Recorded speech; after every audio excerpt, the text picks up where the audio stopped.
నమస్తే, నేను సతీష్. సాక్షి straight talk స్వాగతం. ఈరోజు స్ట్రైట్ టాక్లో మనతో పాటు ఆంధ్రప్రదేశ్ రాష్ట్ర టూరిజం మినిస్టర్ ఆర్కే రోజా ఉన్నారు. అంతా మాట్లాడదాం. నమస్తే మేడం. ముందుగా మీకు హ్యాపీ న్యూ ఇయర్ మేడం. మీకు కూడా హ్యాపీ న్యూ ఇయర్ మేడం. చాలా సార్లు ఎప్పుడు చూసినా ఏదైనా ఒక ఇంపార్టెంట్ అకేషన్ వచ్చినా, ఒక ఫెస్టివల్ వచ్చినా, ఇంపార్టెంట్ డే వచ్చినా షూటింగ్తో ఉండేవాళ్ళు, ఒక స్పెషల్ ఈవెంట్స్ చేసేవాళ్ళు కదా. ఇప్పుడు బాగా మిస్ అవుతున్నట్టున్నారు షూటింగ్ స్టార్ట్ అని. అంటే షూటింగ్లో ఉన్నప్పుడు అదొక టైపు సంతోషం. అంత పాజిటివ్ ఎనర్జీతో అందరూ కూడా కలర్ఫుల్గా రెడీ అయ్యి పంచెస్తో డాన్సెస్తో ఎంజాయ్ చేస్తూ ఉండేవాళ్ళం. ఇప్పుడు మంత్రి అయిన తర్వాత టైం తక్కువ ఉంది కాబట్టి, అంటే ఉన్న టైంలో నాకు ఇచ్చిన శాఖలు ఎక్కువ: టూరిజం, స్పోర్ట్స్, కల్చరల్, యూత్. మీరు చూసారు ఈ మధ్య కాలంలో కంటిన్యూస్గా కల్చరల్ ఈవెంట్స్ కానీ, స్పోర్ట్స్ ఈవెంట్స్ కానీ, యూత్ ఫెస్టివల్స్ కానీ, అలాగే టూరిజం ప్లేసెస్కి వెళ్ళి లంబసింగి లాంటి ప్లేస్లో మనం రిసార్ట్స్ ఓపెన్ చేయటం కానీ, ఉన్న టైం అంతా వీటికే అయిపోతుంది. దాంట్లోనే ఉన్న దాంట్లో హ్యాపీగా ఉండటం అనేది నేను చిన్నప్పటి నుంచి నేర్చుకున్న ఒక మంచి విషయం. ఎక్కడుంటే దాన్ని నాకు నచ్చినట్టుగా అందంగా హ్యాపీగా మలుచుకుంటా. వీటిల్లోనే నేను హ్యాపీనెస్ వెతుక్కుంటూ, అటు పిల్లలతో స్పోర్ట్స్ ఆడుతూ, ఇటు కల్చరల్ అంటే కళాకారులతో డాన్సులు వేస్తూ రాష్ట్రం అంతా మీరు చూశారు, సంబరాలు జరుపుకున్నాం. అలాగే లంబసింగికి వెళ్ళి ఆ క్లైమేట్ని ఎంజాయ్ చేసాం. అక్కడ దింసా డాన్సు అక్కడున్న లోకల్స్తో చేసి, అక్కడున్న గోల్డెన్ బెర్రీసు, అలాగే ప్యాషన్ ఫ్రూట్సు అవన్నీ కూడా అక్కడ కోసుకొని ఫ్రెష్గా తిని ఎంజాయ్ చేసాం. అంటే అక్కడ ఆర్టిఫిషియల్గా ఒక సెట్ వేసి అందరు కాల్ షీట్స్ తీసుకొని అందరం అక్కడికి వెళ్ళాక ఎన్నో ఏళ్ళుగా కలిసిమెలిసి వర్క్ చేస్తున్న ఆ ఫ్రెండ్షిప్ అనుబంధంతో హ్యాపీగా ఉంటాము. ఇక్కడ కొత్త వాళ్ళైనా కూడా అప్పటికప్పుడు మన వాళ్ళు అంతా మన వాళ్ళు కాబట్టి వాళ్ళతో మమేకమై అలా ఎంజాయ్ చేస్తున్నారు. మరి ఇప్పుడు బాగా మిస్ అవుతున్నట్టు, దాదాపు ఒక 3 దశాబ్దాల పాటు 30 ఏళ్ళకి పైబడే మీరు ఒక హీరోయిన్గా యాక్ట్ చేశారు, రకరకాలుగా యాక్ట్ చేసినటువంటి పరిస్థితి ఉంది.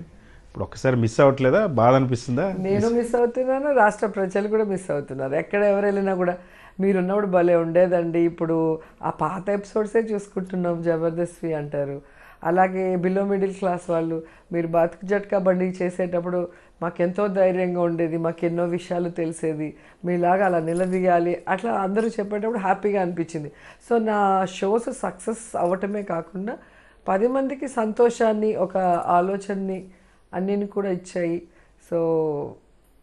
అంటే ఇంక రాను రాను టైట్ అవుతూ ఉంటుంది, ఎలక్షన్ టైం వస్తుంది కాబట్టి. కానీ ఎప్పుడైనా ఖచ్చితంగా ఒక ఈవెంట్ చేశాను మధ్యలో, దసరాది. తెలుగు ప్రేక్షకులు నన్ను మిస్ కాకుండా. ఇప్పుడే చూస్తే మీరు వస్తుంది ఇంకా 2-3 డేస్లో 500 ఎపిసోడ్ జబర్దస్త్, మీరు వస్తే బాగుంటుంది అన్నారు. నాకు అందరినీ కలవాలని అలా వెళ్ళి రావటం జరిగింది. ఎప్పుడైనా అలా మెరుపులాగా అలా వెళ్ళి, తెలుగు ప్రేక్షకులకి హ్యాపీనెస్, నాకు హ్యాపీనెస్ కాబట్టి అలా చేస్తారా? ఫ్యూచర్లో యాక్టింగ్ ఎప్పటికైనా చేస్తూ ఉంటారా అలాగా? ఇంకా మరి పూర్తిగా ఆర్టిస్ట్కి 100 సంవత్సరాలు వచ్చినా కూడా దాంట్లో రిటైర్మెంట్ అంటూ ఏమి ఉండదు. తెలుగు ప్రేక్షకులు చూస్తున్నంత కాలం మనం చేస్తూనే ఉండొచ్చు. అండ్ తెలుగు అమ్మాయిని కాబట్టి నా మీద స్పెషల్ అఫెక్షన్ ఉంది మన వాళ్ళందరికీ. అందుకే ఈరోజు నేను నాతో పాటు ఎంతోమంది హీరోయిన్స్ వర్క్ చేశారు, వాళ్ళ పేర్లు ఆలోచించి వీళ్ళు వీళ్ళు వీళ్ళు వీళ్ళని గుర్తు తెచ్చుకోవాలి. కానీ రోజా అంటానే ఈరోజు చిన్న పిల్లాడి నుంచి ముసలాళ్ళ వరకు టక్కని గుర్తుపడతారు. అటు సినిమాలో కానీ, ఇటు టీవీలో కానీ, ఇటు పొలిటికల్గా కానీ, అన్ని రకాలుగా కూడా నేను సక్సెస్ కాగలిగాను అంటే తెలుగు ప్రేక్షకుల ఆశీర్వాదం అని నేను అనుకుంటున్నాను. ఈ మధ్య జబర్దస్త్ టీము విజయవాడ వచ్చింది, మీరు ఒక ప్రభుత్వ కార్యక్రమాల్లో వాళ్ళని భాగస్వాములు చేశారు. ఎందుకోసం? అది బాగా ట్రెండ్ అవుతుంది, దేనికోసం తీసుకొచ్చారు? యాక్చువల్గా కళాకారులంతా కూడా చాలా బీదవాళ్ళు. కాలేజ్ స్టూడెంట్స్ అయితే పర్లేదు, కానీ ఒరిజినల్ కళాకారులు ఉంటారు కదా, ఈ వీధి నాటకాలు వేసేవాళ్ళు లేదా పకటి వేషగాళ్ళు, ఈ తప్పెట గూళ్ళు చేసేవాళ్ళు, వీళ్ళంతా పాపం చాలా పూరు. వాళ్ళందరూ కూడా సినిమాలు చూసి, టీవీ షోస్ చూసి వాళ్ళు ఎంటర్టైన్మెంట్గా ఫీల్ అవుతారు, వాళ్ళని ఆరాధిస్తారు. నన్ను వాళ్ళు చూసినప్పుడు అసలు ఎంత ఎగ్జైట్ అయిపోయారో. ప్రతి సాంగ్లో నన్ను లాగి నాతో డాన్స్ చేయటం, నాతో ఫోటో తీసుకోవాలని వాళ్ళు పడుతున్న తాపత్రయం చూసినప్పుడు, అబ్బా వీళ్ళ కోసము మనం వీళ్ళకి ఆనందించేది ఏం చేస్తే బాగుంటుందా, ఎలాగో కాంపిటీషన్స్ పెడుతున్నాం, ఒక మంచి వేదిక ఇచ్చి వాళ్ళ టాలెంట్ని 10 మందికి తెలియజేస్తున్నాం, గెలిచిన వాళ్ళకి zone wise state wise prize money ఇస్తున్నాం. ఇది కాకుండా ఏదో చెయ్యాలి అనిపించింది. సో ఎవరి నోట్లో నుంచి వచ్చినా కూడా జబర్దస్త్ గురించి, జబర్దస్త్ సుధీర్ అడిగానని చెప్పండి, లేదా ఆదిని అడిగానని చెప్పండి, లేదా రష్మిని అడిగానని చెప్పండి, లేదా అనసూయని అడిగానని ఇట్లా ప్రతి ఒక్కరు నాకు చెప్తుంటారు ఎక్కడ చూసినా. సో వీళ్ళకి బాగా ఇష్టమైంది జబర్దస్త్ ఆర్టిస్టులు. సో వాళ్ళు వస్తే వీళ్ళ లైఫ్లో ఒక మెమరబుల్గా ఉంటుంది వీళ్ళకి ఆ రోజు అనేది. ప్రభుత్వ కార్యక్రమాలంటే ఏదో వచ్చి ఒక గంటలో మమ అనిపించేవాళ్ళు, కానీ ఒక నెల రోజులు జగన్మోహన్ రెడ్డి గారు లాంటి ఒక మనసున్న నాయకుడు ఈ రాష్ట్రం గురించి ఇంత కష్టపడుతున్న వ్యక్తి కోసం కళాకారులకి ఈ ప్రభుత్వం ఎంత అండగా ఉందో తెలియజేయాలని చెప్పి ఈ ఒక్క నెల కార్యక్రమం చేశాం. దీంట్లో కళాకారులు అందరూ కూడా ఇటు పాత వాళ్ళు అటు కొత్త తరం రెండూ కూడా కాంపిటీషన్కి వచ్చారు. సో ఫైనల్స్లో వీళ్ళందరికీ ఒక సర్ప్రైజ్ ఇవ్వాలి అని చెప్పి జబర్దస్త్ వాళ్ళని అడిగాను. నేను ఎప్పుడు ఏది కూడా అడగలే, ఏ ఎలక్షన్కి ఎవరిని పిలవలేదు, ఏ దానికి కూడా నేను అడగను. ఎందుకంటే వాళ్ళకి ఎన్నో బిజీ ఉంటాయి, వాళ్ళకి ఎన్నో ప్రోగ్రామ్స్ ఉంటాయి, అవన్నీ వదిలి మన కోసం మొహమాట పెట్టకూడదు అనుకునేది. కానీ వీళ్ళ కోసం ఒక మాట అయితే అడిగాను, మీకు బలవంతం లేదు, మీరు వస్తే ఇక్కడ కళాకారులు చాలామంది హ్యాపీగా ఫీల్ అవుతారు అనగానే ఇమీడియట్గా ఓకే చెప్పి అనసూయ కానీ, ఆది కానీ, రామ్ ప్రసాద్ కానీ, అభి కానీ, చంటి కానీ, రోహిణి అందరూ కూడా వాళ్ళ బిజీ షెడ్యూల్స్ని పక్కన పెట్టి రావటం అనేది కళాకారులకు వాళ్ళు ఇస్తున్న గౌరవం అండ్ నాకు ఇస్తున్న అభిమానం అని నేను అనుకుంటున్నాను. కానీ జగన్మోహన్ రెడ్డి గారు పుట్టినరోజు నాడు సందర్భంగా జబర్దస్త్ టీం అందరిని మీరు తీసుకొచ్చేసరికి రోజా ఏదో రాజకీయం చేస్తూ ఉన్నారు, వీళ్ళందరినీ మీ వైపు మలుచుకోవడానికి ఏదో ప్లాన్ వేసినట్టున్నారని ఒక పొలిటికల్ సర్కిల్లో డిస్కస్ జరుగుతుంది. అట్లేం లేదండి. యాక్చువల్గా మీరు చూస్తే బలవంతంగా జనసేన వాళ్ళు తీసుకెళ్ళి అందరితో ప్రచారాలు చేయించుకున్నారు. కానీ నేనంటే ఎంత ఇష్టమో ప్రతి ఈవెంట్లో వాళ్ళు చెప్తూనే ఉంటారు. కానీ ఏ రోజు కూడా నేను ప్రచారానికి తీసుకెళ్ళటమో లేదా ప్రచారానికి సంబంధించిన వీడియోలు వాళ్ళతో షూట్ చేయటమో ఎప్పుడూ చేయలేదు. నాకు ఎప్పుడు కూడా ఫ్రెండ్షిప్పే, పొలిటికల్ లైఫే, సినిమానే, ఏది మిక్స్ చేయదు నేను ఎప్పుడు కూడా. నాకు తెలిసిన వాళ్ళని ఎట్లో ఒకట్లో వాడి నేను లబ్ధి పొందాలి అనుకున్న క్యారెక్టర్ నాది కాదు. అది మీరు నా లైఫ్ చూస్తేనే తెలుస్తుంది. నాకు ఎంతమంది హీరోయిన్స్ ఎంత క్లోజ్ ఫ్రెండ్స్ ఉన్నారు, హీరోలు కానీ, మన క్యారెక్టర్ ఆర్టిస్టులు కానీ, అలాగే జబర్దస్త్ వాళ్ళు కానీ, ఏ రోజైనా ఎవరినైనా రోజమ్మకి ఓటు వేయండి అని చెప్పి ఒక వీడియో క్లిప్పింగ్ కానీ లేదా నా కాన్స్టిట్యున్సీకి వచ్చి చెప్పడం కానీ మీరు చూడండి, ఎప్పుడు నేను పిలవను. ఎందుకంటే ఇది వేరే, అది వేరే. సో ఇప్పుడు దాదాపు 30 సంవత్సరాల పాటు సినిమా ఇండస్ట్రీలో ఒక సక్సెస్ అయ్యారు, సినిమా ఇండస్ట్రీలో సక్సెస్గా ప్రూవ్ చేసుకున్నారు. ఇంకోవైపు పొలిటికల్గా దాదాపు ఒక 20 ఏళ్ళకి పైబడి రాజకీయ పోరాటం చేశారు, మంత్రి స్థాయికి వచ్చారు. సో చాలా రేర్ అటు సినిమాల్లో కూడా సక్సెస్ అవ్వడం, ఇటు రాజకీయాల్లో కూడా ఒక పొజిషన్కి రావడం. ఎలా సాధించగలిగారు? నిజంగా భగవంతుడి ఆశీస్సులు, నా కుటుంబ సభ్యుల సపోర్టు, ముఖ్యంగా తెలుగు ప్రేక్షకులు అంటే ఇటు ఓటర్స్గా అటు ప్రేక్షకులుగా వాళ్ళు నన్ను ఆదరిస్తూనే వచ్చారు. అండ్ పాలిటిక్స్లో అయితే కన్ఫామ్గా జగన్మోహన్ రెడ్డి గారి ఆశీర్వాదమని చెప్తాను. ఎందుకంటే నేను గెలవటానికి అన్ని అవకాశాలున్నా టీడీపీలో 2 సార్లు ఓడిచ్చారు. కేవలం నా కులం చూసి, నా ఇమేజ్ చూసి నేను ఎదిగిపోతానన్న ఒక కక్ష సాధింపుతో అందరూ ఒకటై నన్ను ఓడించారు. కానీ ఈ పార్టీలో జగన్మోహన్ రెడ్డి గారు నేను అడిగింది ఒక్కసారి నన్ను అసెంబ్లీలో అడుగు పెట్టనివన్నా, నేనేంటో ప్రూవ్ చేసుకోవాలి. నన్ను 2 సార్లు వాళ్ళు ఓడించారు. ఓడిపోయి వెనక్కి వెళ్ళటం నాకు ఇష్టం లేదు, లైఫ్ లాంగ్ మీ వెనక ఉంటాను అని చెప్పి నేను ఏదైతే ఆ రోజు అన్నని రిక్వెస్ట్ చేశానో ఆ మాట మీద ఆయన నన్ను 2 సార్లు గెలిపించారు, ఏపీఐసీ చైర్పర్సన్ చేశారు, మంత్రిని కూడా చేశారు. కాబట్టి జగన్మోహన్ రెడ్డి గారి రుణం నేను ఎప్పుడూ తీర్చుకోలేను. ఎందుకంటే ఒక మాట ఇస్తే మాట తప్పరు. ఆ విధంగా కుటుంబము ప్రజల్ని కానీ, కార్యకర్తల్ని కానీ, వాళ్ళ కోసం కష్టపడే వాళ్ళు నమ్ముకున్న వాళ్ళని ఎంత అభిమానిస్తారో చుట్టూ ఉన్న అందరికీ కూడా తెలుసు. సో ఏది చేసినా కూడా ఆలోచించి ఎప్పుడు చేయాలి, ఎలా చేయాలి అనేది వాళ్ళకి తెలుసు. ఇప్పుడు చేయలేదు కాబట్టి వాళ్ళు ఏదో చేసేసారు, వాళ్ళు వాడుకొని వదిలేసారు, ఇట్లా చీప్గా పచ్చ ఛానల్లో వేస్తారు. అది కరెక్ట్ కాదు. సో ఎప్పుడు కూడా నిజం లేట్గా తెలుస్తుంది, అబద్ధం తొందరగా ఊరు చుట్టూ వస్తుంది అంటారు కదా, అట్లా పచ్చ ఛానల్లో అబద్ధం ఊరు చుట్టూ వస్తుంది. కానీ జగన్మోహన్ రెడ్డి గారి క్యారెక్టరు, ఆయన ఈ రాష్ట్రం మీద కానీ ఆయన నమ్ముకున్న వాళ్ళ మీద ఎంత అభిమానం ఉంది, ఎంత చిత్తశుద్ధి ఉంది అనేది స్టెప్ బై స్టెప్ మీ కళ్ళారా తెలుస్తుంది కదా ఈ 12 ఇయర్స్లో.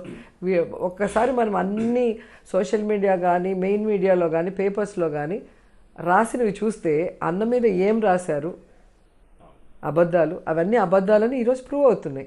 ఏవైతే చంద్రబాబు నాయుడుకి, లోకేష్కి, పవన్ కళ్యాణ్కి జాకీలెత్తి గొప్ప గొప్పగా రాశారో అవన్నీ అబద్ధాలు అనేది ఈరోజు తెలిసిపోతున్నాయి. కాబట్టి జగన్ సార్ ఎప్పుడూ కూడా ఓపిక్గా ఉంటారు. ఏదైనా కూడా ఓపిక్గా ఉంటే ఖచ్చితంగా కాలమే నిర్ణయిస్తుందని ఆయన ఒక నమ్మకంతో ఉంటారు. అదే నమ్మకం ఈరోజు నిజమవుతూ వస్తుంది. సినిమాల్లో ఎక్కువ సక్సెస్ కోసం స్ట్రగుల్ ఫేస్ చేశారా, రాజకీయాల్లో ఎక్కువ సక్సెస్ కోసం స్ట్రగుల్ ఫేస్ చేశారా, అవమానాలు అక్కడ ఎక్కువ ఎదురయ్యా లేదా ఇక్కడ ఎక్కువ అవమానాలు పడ్డారా? సినిమాల్లో నేనేం పెద్ద స్ట్రగుల్ అవ్వలేదు, ఎందుకంటే నాకు సినిమాల మీద పెద్ద ఇంట్రెస్ట్ లేదు. సో మా నాన్నగారు సినిమా ఇండస్ట్రీలో మూవీ తీయాలి అని చెప్పి చాలా తపన పడ్డారు. తన జాబ్ రిజైన్ చేశారు, సారథి స్టూడియోలో సౌండ్ ఇంజనీర్గా ఉండి మా ఆస్తులన్నీ అమ్మి సినిమా చేయాలని చెప్పి ఫస్ట్ డాక్యుమెంటరీ ఫిల్మ్స్ తీశారు. దాంట్లో నేషనల్ అవార్డు కూడా వచ్చింది. నాన్న నాగరాజారెడ్డి గారు నాన్న పేరు. సినిమా తీయలేకపోయారు. సో నాకు సినిమా అవకాశం వచ్చినప్పుడు మా నాన్న ఒక్క సినిమా చేయవా, నేను చేయలేకపోయాను అన్నప్పుడు మా నాన్న అంటే చాలా ఇష్టం నాకు. ఆయన కోరిక తీర్చడం కోసమే నేను ఫస్ట్ మూవీ యాక్ట్ చేయడం జరిగింది. సో ఫస్ట్ మూవీలో న్యాచురల్గా చిన్న చిన్న అవమానాలు ఉంటాయి కదా.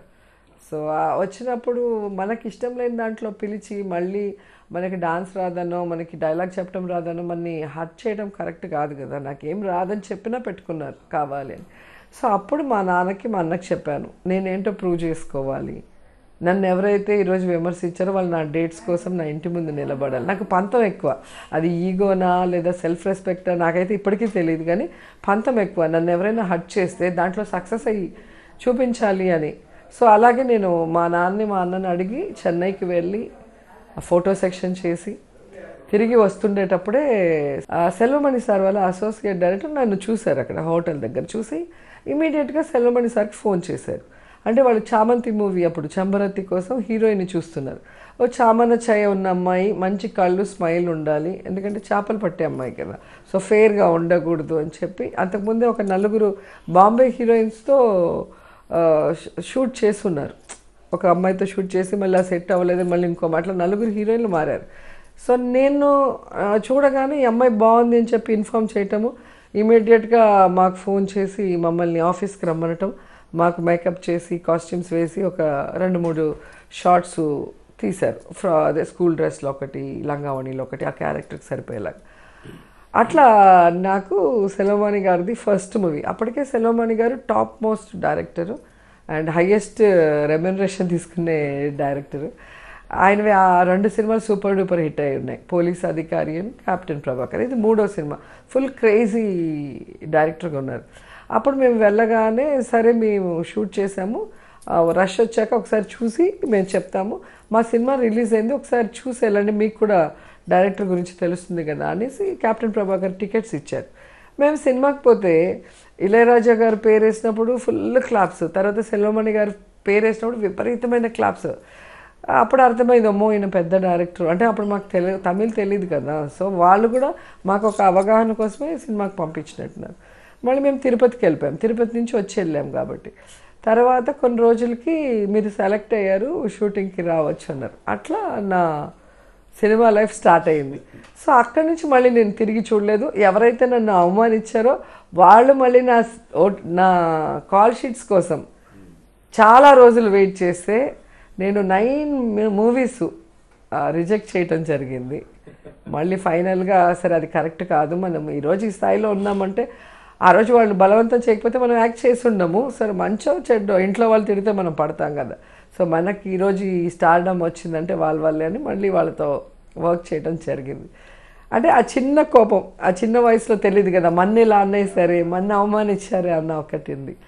పాలిటిక్స్లో అయితే అవమానాలు పెద్దగా లేదు. అంటే ఓడించినప్పుడు బాధేస్తుంది, ఏంట్రా మనం ఇంత కష్టపడి పనిచేస్తే మనని వాంటెడ్గా అంటే మనీ ఇవ్వకుండా, ఎలక్షన్కి టైంకి బీఫామ్ ఇవ్వకుండా, ఆ పార్టీలో ఉన్న నాయకులు మనకి సపోర్ట్ చేయకపోతే వాళ్ళకి ఫోన్ చేసి గట్టిగా వార్నింగ్ ఇవ్వకుండా, ఈ అమ్మాయి నాకు గెలవాలి, ఈ అమ్మాయి గెలిచి అసెంబ్లీకి రావాలి, మీకు ఏదైనా ఉంటే నాతో మాట్లాడండి అని చెప్పాలి ఒక నాయకుడు అనేవాడు.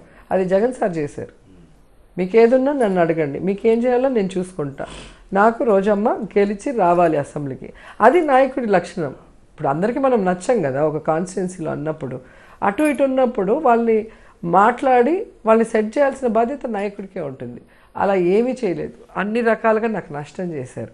కాబట్టి పాలిటిక్స్లో నాకు పెద్ద కష్టము అంటే, నేను అపోజిషన్లో మొన్న స్టేట్ డివిజన్ అయ్యే ముందు నన్ను 1 year సస్పెండ్ చేయటము, నన్ను కిడ్నాప్ చేసి మహిళా పార్లమెంట్కి రమ్మని ఇన్విటేషన్ ఇచ్చి హ్యూమిలేట్ చేసి నన్ను హైదరాబాద్లో వదిలేయటము, ఆ తర్వాత నా మీద వాళ్ళ సోషల్ మీడియాలో వల్గర్గా ట్రోల్స్ చేయటం, మా అన్నది నా ఫొటోస్ కానీ, నాది నా కొడుకుది కానీ, మా పాపది కానీ, అవన్నీ చేయటం చూస్తుంటే వాళ్ళు ఎంత దిగజారిపోయారు. ఒక అమ్మాయిని ఎదుర్కోలేక, ఒక అమ్మాయి అడిగేదానికి ఆన్సర్ చెప్పలేక ఈరోజు ఎంత నీచానికి దిగబడ్డారే అని చెప్పేసి ఎప్పుడు బాధ అనిపిస్తుంది. అంటే 10 ఏళ్ళు వాళ్ళ కోసం వర్క్ చేసింది మర్చిపోయి, ఆ రోజైనా ఈ రోజైనా వాళ్ళు చెప్పినది, వాళ్ళు చేస్తున్న దాన్ని నేను చెప్పటము, ఎత్తి చూపించడం తప్ప ఎక్కడ నేను వల్గర్గా మాట్లాడటము, వాళ్ళ కుటుంబ సభ్యుల గురించి మాట్లాడటం నేను ఎప్పుడూ కూడా చేయలేదు. అలాంటివి ఎప్పుడు కూడా చేయను కూడా. ఎంత కష్టపడి పైకి వచ్చారు, మీరేంటో ప్రూవ్ చేసుకున్నారు. కానీ ఇప్పుడు మిమ్మల్ని చాలా మీ ఫ్యామిలీ మెంబర్స్ వరకు కూడా సోషల్ మీడియా ట్రోలింగ్స్ చేస్తూ ఉంటారు. వాళ్ళకి ఏం చెప్తారు? అదే అంటున్నా కదా, మొన్నటి వరకు టీడీపీ వాళ్ళు, వాళ్ళకి ఇప్పుడు జనసేన వాళ్ళు తోడయ్యారు. ఎప్పుడూ కూడా వాళ్ళ దగ్గర కంటెంట్ లేనప్పుడు ఏం చేస్తారు, ఇట్లాంటి దిగజారుతనం చేస్తారు. వాళ్ళ నాయకుళ్ళు సక్రమంగా ఉంటే, వాళ్ళు కనుక వాళ్ళ గౌరవాన్ని నిలబెట్టే విధంగా ఉంటే, వాళ్ళు ఏదైనా ప్రజలకి మంచి చేసుంటే లేదా చేయాలన్న ఆలోచన ఉంటే అలాంటివి చెప్పి బతుకుతారు ఆ పార్టీలో ఉన్నవాళ్ళు. కానీ అవి లేవు అక్కడ. కాబట్టి ఏం చేస్తారు, బలమైన వాళ్ళ మీద ఎదుర్కోలేక ఏదో విధంగా దరిద్రంగా మాట్లాడటం, దరిద్రమైన పోస్టులు పెట్టడం. ఆఖరికి మా అన్నయ్య నేను మినిస్టర్ అయినప్పుడు ముద్దు పెడితే, అది కూడా నాకు అమ్మ నాన్న లేరు, 2 అన్నయ్యలే నన్ను పెంచారు. నేను స్కూల్కి పోయినా, కాలేజీకి వెళ్ళినా, నేను షూటింగ్కి వెళ్ళినా, నేను ఈరోజు పాలిటిక్స్లో ఉన్నా, 24 hours వాళ్ళ లైఫ్ కాదని నా కోసం పనిచేస్తున్నారు, ఏమీ ఆశించకుండా. అలాంటి వాళ్ళ మీద కూడా వీళ్ళు ట్రోల్స్ చేస్తే నిజంగా వీళ్ళు ఒక అమ్మ అబ్బకి పుట్టిన వాళ్ళ? సో అందుకే మొన్న కూడా నేను అన్నా, ఒక అమ్మకి అబ్బకి పుట్టినవాడు, ఒక అన్న కానీ ఒక తమ్ముడు కానీ ఉన్న సెంటిమెంట్ తెలిసిన వాడైతే, ఒక కూతురు కొడుకు అంటే ఎంత అభిమానం ఒక తల్లిదండ్రులకు అనేది తెలిసిన వాడైతే, విలువలు తెలిసిన వాడైతే ఇలాంటి దరిద్రమైన సోషల్ మీడియాలో రాదు. కానీ వాళ్ళు అంతకు మించి దరిద్రులు అనేది అర్థమవుతుంది. సో వాళ్ళని భగవంతుడే మార్చాలి. కానీ నన్ను నా జీవితంలో కారణం లేకుండా ఎవడైతే ఏడిపించాడో వాడు చరిత్రలో కనిపించకుండా పోతున్నాడు.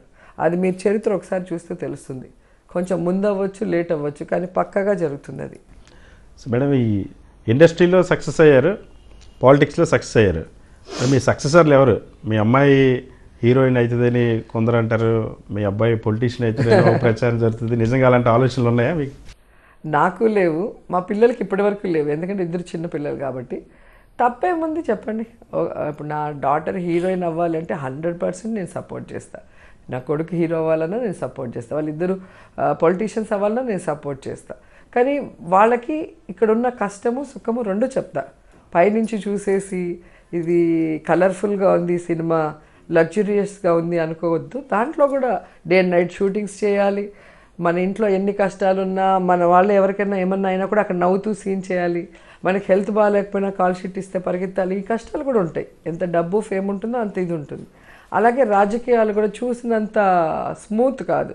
ఏదో మమ్మీ అయిపోయింది, ఎమ్మెల్యే అయిపోయింది, మినిస్టర్ అయిపోయింది అంటే దాని వెనక ఎంత స్ట్రగుల్ ఉందో చెప్తాను. అది వినిన తర్వాత కూడా వాళ్ళు అవ్వాలి అంటే 100% నేను మా హస్బెండ్ ఇద్దరు సపోర్ట్ చేస్తాను. మీ అమ్మాయి మంచి రైటర్ అంటే మేడం, ఏం చేస్తుంది మీ అమ్మాయి?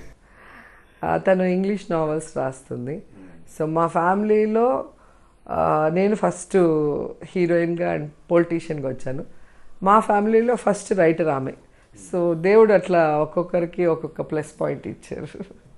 ఇప్పుడు నెక్స్ట్ చాలాసార్లు మీరు ఇలా ఈ ట్రోలింగ్స్ ఇవన్నీ ఫేస్ చేసినప్పుడు కానీ, లేదా పాలిటిక్స్లో మొదట్లో ఓడిపోయినప్పుడు కానీ, సాధారణంగా హీరోయిన్స్ అంటే ఎవరు వస్తే, ఒకవేళ పాలిటిక్స్లోకి వస్తే రాజ్యసభనో ఎమ్మెల్సీ అనో ఇట్లా డైరెక్ట్గా పదవి వెళ్ళొచ్చు.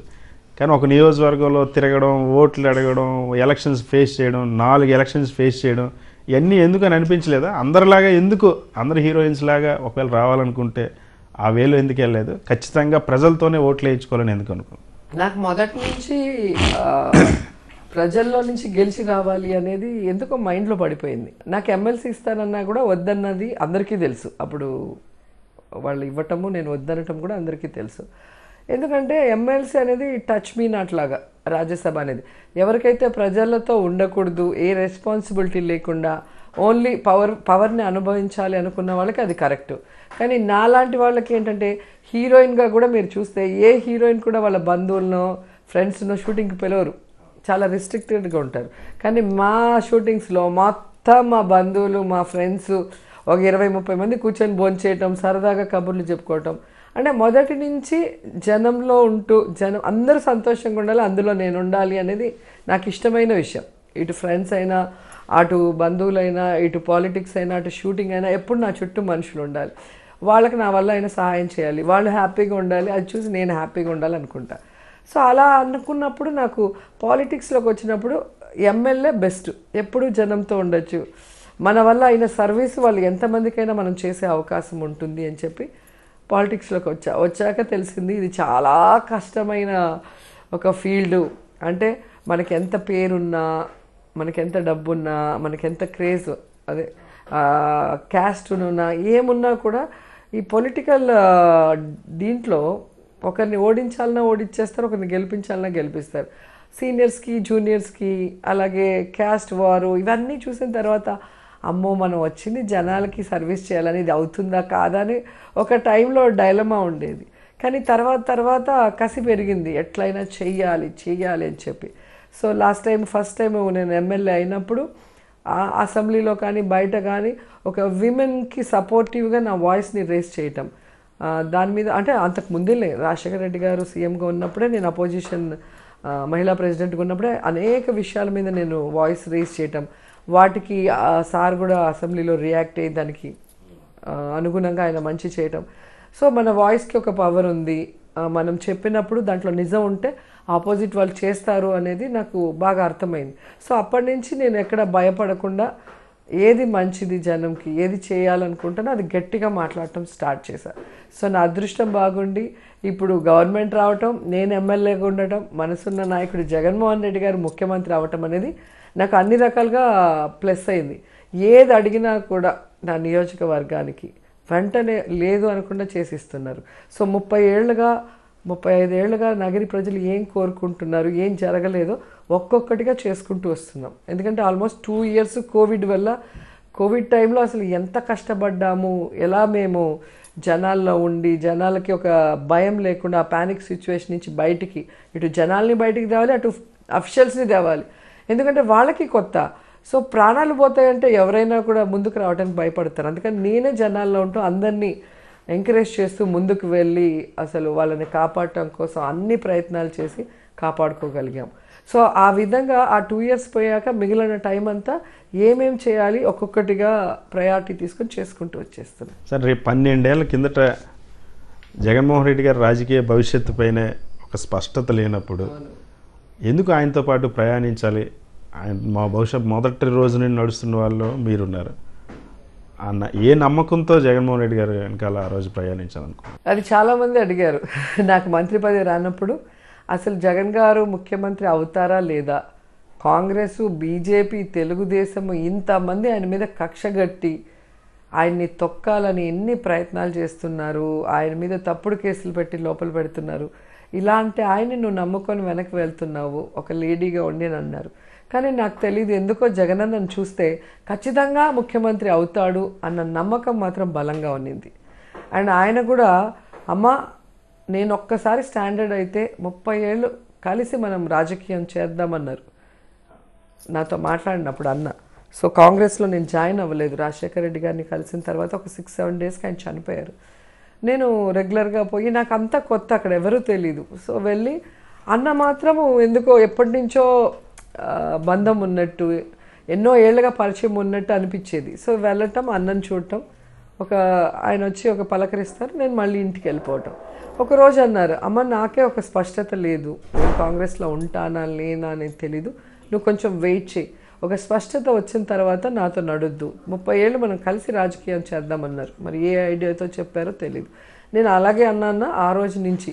మళ్ళీ ఆ తర్వాత ఇప్పుడు మన వైఎస్ఆర్సీపీలో ఉన్న పెద్ద నాయకులు అప్పుడు కాంగ్రెస్లో ఉన్నారు మంత్రులుగా, వాళ్ళందరూ కూడా అడిగారు, రాజశేఖర రెడ్డి గారిని కలిశారు, మళ్ళీ ఎందుకు మీరు రావట్లేదు, మేము ఉన్నాం కదా, మీరు రండి, ఇప్పుడు పవర్ ఉంది, మీరు ఎదగచ్చు అని చెప్తే కూడా నేను రాలేదు. నేను పవర్ కోసం రాలేదు. రాజశేఖర రెడ్డి గారిని చూసినప్పుడు ఆ 20 minutesలో ఒక ఫాదర్ని చూసినట్టు, ఒక ఆత్మబంధువుని చూసినట్టు అనిపించింది.